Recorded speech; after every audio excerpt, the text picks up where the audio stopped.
Anda termasuk orang yang percaya dengan ramalan yang beredar di media sosial bahwa 2025 akan terjadi kerusuhan sosial. Rupanya video itu viral sehingga ada teman saya dari Gorontalo namanya Joyce Tahir. Dia menelpon saya hanya khusus mempertanyakan, mengkonfirmasi apakah benar bahwa nanti ke depan Indonesia akan mengalami kerusuhan sosial.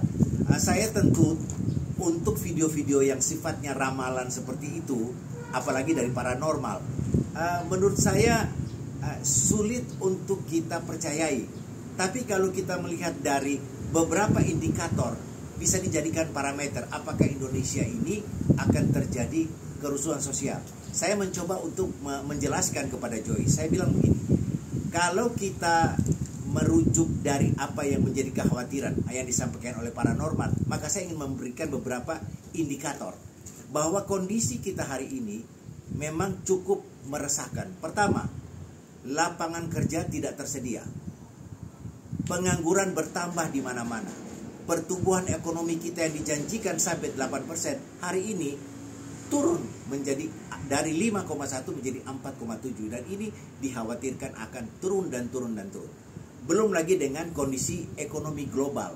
Ini memang sungguh tidak tidak menggembirakan kita. Maka oleh sebab itu, jika ini semua terjadi berlangsung lama, bukan hal yang tidak mungkin ini akan menimbulkan keresahan sosial.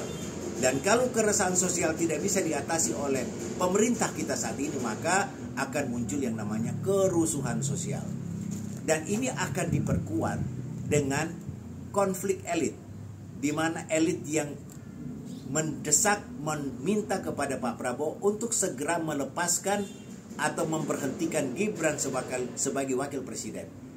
Belum lagi dengan masalah-masalah hukum. Anda bisa lihat kasus pagar laut, kasus Rempang, kasus Pertamina tidak tersentuh oleh hukum. Mereka adalah angsa-angsa bertelur emas yang dibutuhkan oleh pemerintah untuk menyelamatkan ekonomi negeri ini.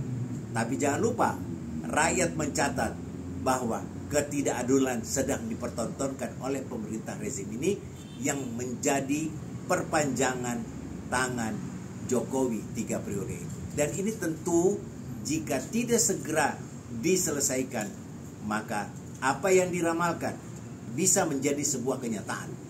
Tentu sekali lagi kita sebagai kelompok masyarakat sipil mengingatkan sekali lagi kepada penyelenggara negara, segera atasi ini, paling tidak konflik politik sesama elit segera diselesaikan. Jika tidak, maka apa yang menjadi kekhawatiran menjadi kenyataan. Salam akal sehat.